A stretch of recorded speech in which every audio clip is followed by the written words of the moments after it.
Welcome to whoever may be hearing this. Today I have a story to tell you. Let this story be a cautionary tale on the ever-so-shifty power dynamics. This story takes place in one of the many skyscrapers in Mayfair, London City.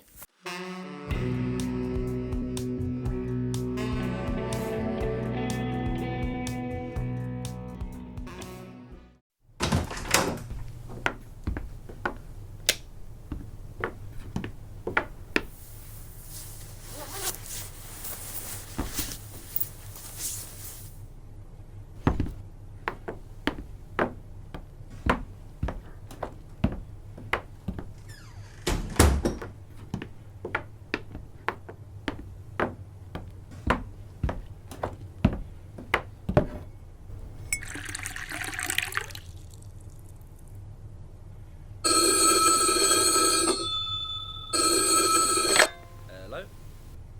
Oh, Harry. No, I just got in, son. Is everything alright? What's wrong with the Ferguson case? Oh, that's a shame. We did spoke before. No, it's alright. I'll go through it again. I'll have the paper and I'll ring you in the morning. No, Harry, trust me. It's alright. I'm here alone. My wife's just gone out, if I'm not mistaken. Yeah, right. Right, you get some rest. Don't worry about me.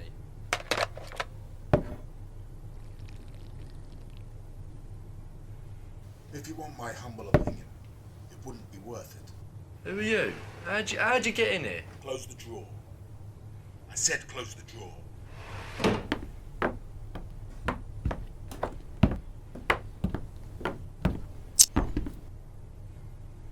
I have come to kill you. Did you hear me? I heard you, yes. Did you say kill me? You take the news well. I admire you for that, Mr. Williams. Surely there must be some mistake. No, it must be someone else, not me. No, there's been no mistake. I'm not someone who makes mistakes. How did you even get in here in the first place? What is this? A game show? I expect more action. Well, I'm sorry to be a disappointment, but you got the wrong man. No. Somebody wants you dead. So you really come here to kill me? It's a pity to die in ignorance. Who hired you? Could you at least tell me that? Maybe I came on my own account. I don't think so. And how would you know? I know people I've crossed and you're not among them. Please, I have a sweet wife who'd be devastated to come home and see me gone. At least let me know who wanted to murder me. For my poor wife to come home to. What's so funny? My wife, she hired you, didn't she? You are absolutely right, Mr. Williams. Ellen, my wife hired you. I guess her motive was same as yours. I expect money. I have a great sum of it, and she wants it. She wants all of it, doesn't she? Can I pour you another brandy? Be my guest.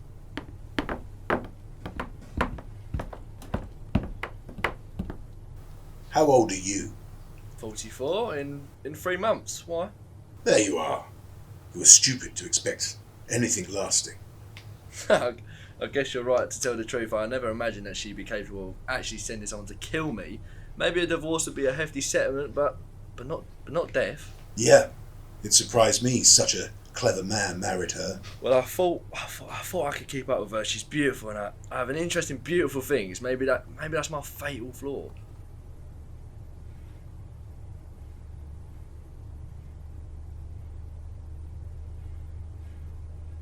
You bought her without checking the foundations. That's very good, Mister. Tell you the truth, I've always had more interest in glass and cement than I have in people. Maybe because they interest me more. They last longer, increase in value. People tend to depreciate. I guess you don't really have to explain much on that. You're in business too, I see. You're clearly a professional. I assume you've killed before. Yes.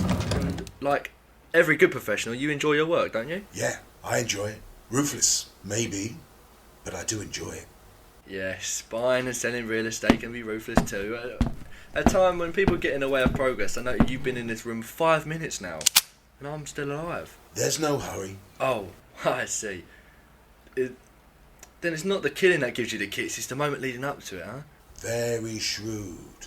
Should I take it as long as I keep you amused in it and entertained to stay alive? Within a time limit. You're a professional killer. You look like an educated man, I don't understand. Brought up on the wrong side of town, Lower East Side, where drugs, crime and welfare thrive. I bet you've watched it in one of your watered down movies. I only tend to go to the movies when I own them. How old are you? 28, 30? No, I only ask because sitting there, you could pass for one of my vice executives. I honestly don't think you would be able to afford me, Mr. Williams. We'll see. Another drink, Mr. How about Smith? Yeah, all right. I'll have another drink. I'd like to watch you pour my drink. I prefer not taking risks. You knew there was a gun in the drawer. That was a risk, surely? Part of my pleasure, before the kill. Build up your hope, then take them away. Like taking a toy from a child. Cheers. Well, here we are. You wanted to kill me, and me being wait to kill, and we're drinking the best brandy money can buy. It's almost making murder respectable. You've noticed a lot about me. In business, it pays to know every detail about people you deal with. In the span of 10 minutes, I've learned a great deal about you. I wonder how much you know about me. Do you expect me to beg for mercy and plead endlessly? Some do, yes. And you enjoy that, don't you? Before you pull the trigger, the immense power. But without that, you're nothing, are you? Whatever skills I have, Mr. Williams, and I have many, I've taught myself. You see, we're both alike. Both self-made men, though I suspect you had a far better start in life than I ever did. You think of the things I must consider for my work. The right gun for the right job. The right clothes to wear. To know how to get into a place like this. No, I learned my trade step by step, the hard way. A rags to riches kind of story. Congratulations. Don't congratulate me. I'm sorry, A Mr. proclaimed self-made man cannot show respect if his self-made efforts were of detriment to those beneath him. A self-made man could not show respect if self-made empire was built upon fraud and sacrifices of those who suffer. And a self-made man must certainly not show respect if they lack such an attribute. Okay, I'm sorry, Smith. You rattled me there for a moment. I was just admiring such an accolade. Could we possibly talk about your client? If you like. Where will she be tonight? A party some people call the Emersons. There'll be plenty of people who swear she never left their sight at the time of your murder. The Emersons! There's irony for you. It was at the Emersons I met Ellen. 3 months later we were married. Jack Emerson. He's not as rich as I am, but I must admit, he is better looking. And so, you made your first mistake. It seemed I did. How did you plan to get away with it? With my murder? I'll simply wipe the glasses, return it to the bar, and of course wiping everything else I've touched. The details and all the in-between I'll take care of when you're dead. And before you leave, will you take a few things to make it look like a real job? That won't be necessary. The police will assume the burglar panicked after killing you, dropped everything and ran. It's a well-planned job, isn't it? Well, it's a comfort to know I won't be murdered by some unknown hoodlum in some sketchy alleyway somewhere. When was the last time you were in an alley?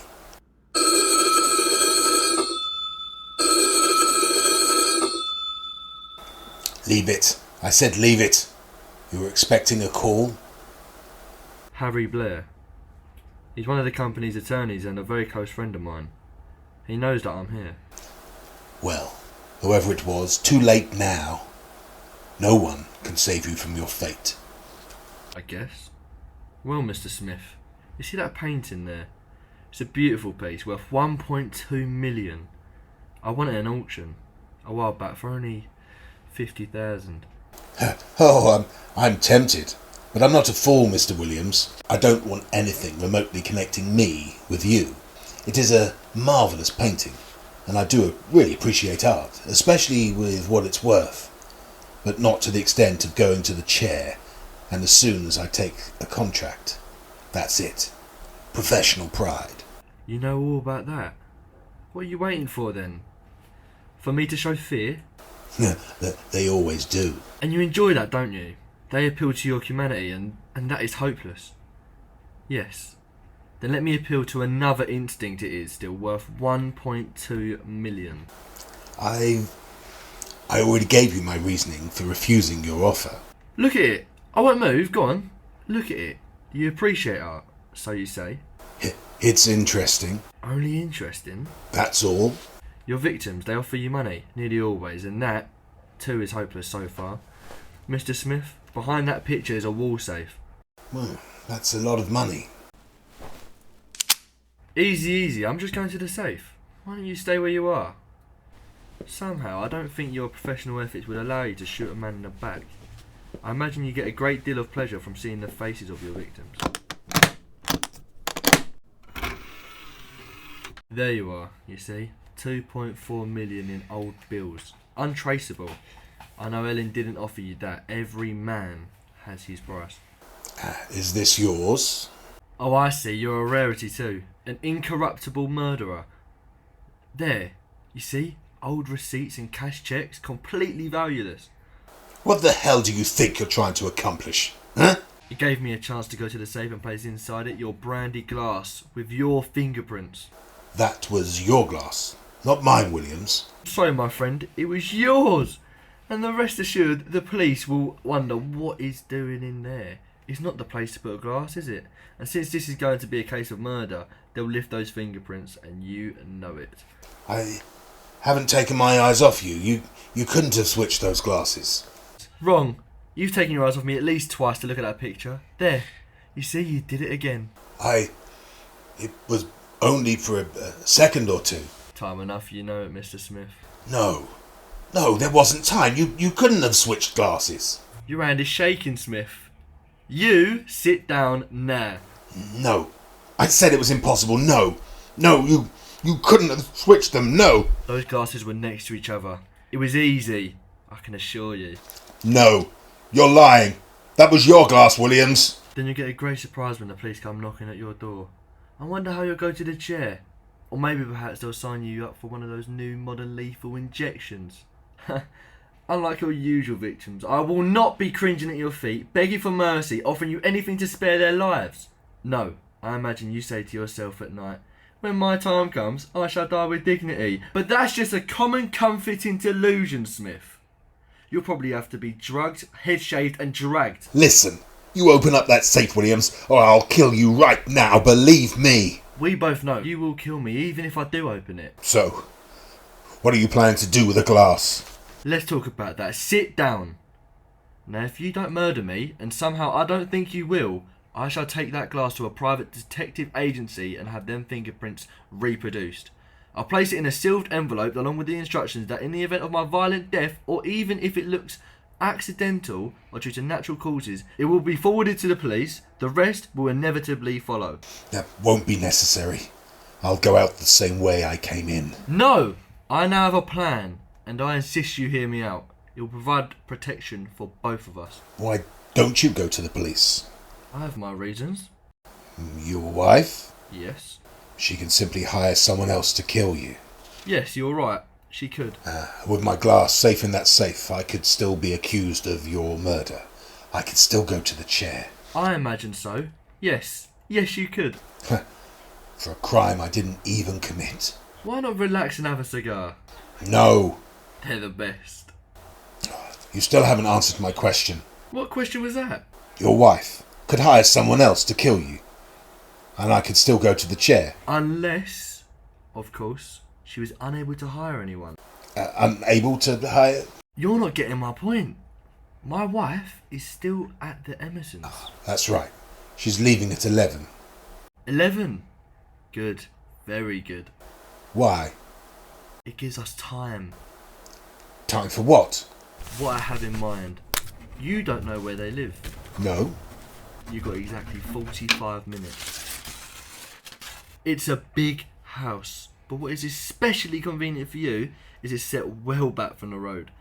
There's a winding driveway. It offers perfect concealment in the dark. I don't have to spell it out for you. How you complete this job is up to you. Here's the address. Memorise it, and then I'll burn it.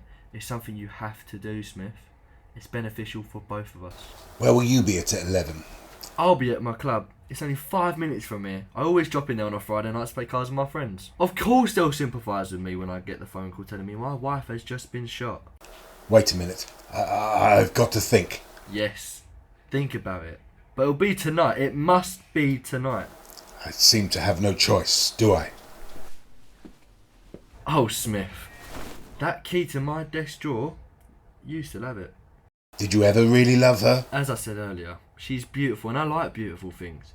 But honestly, what went on beneath the surface never interested me. Just like when I first bought this statue. I was very fond of it. Now it bores me. I guess I'll just have to replace it. Good night, Mr. Smith. Good night, Mr. Williams.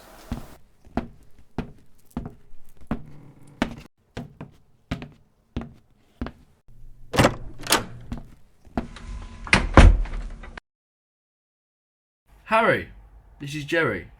I need to meet you in the club in about 15-20 minutes and I need you to take some photographs for me of a glass. I'm going to leave it in the safe overnight. Yep. See you soon.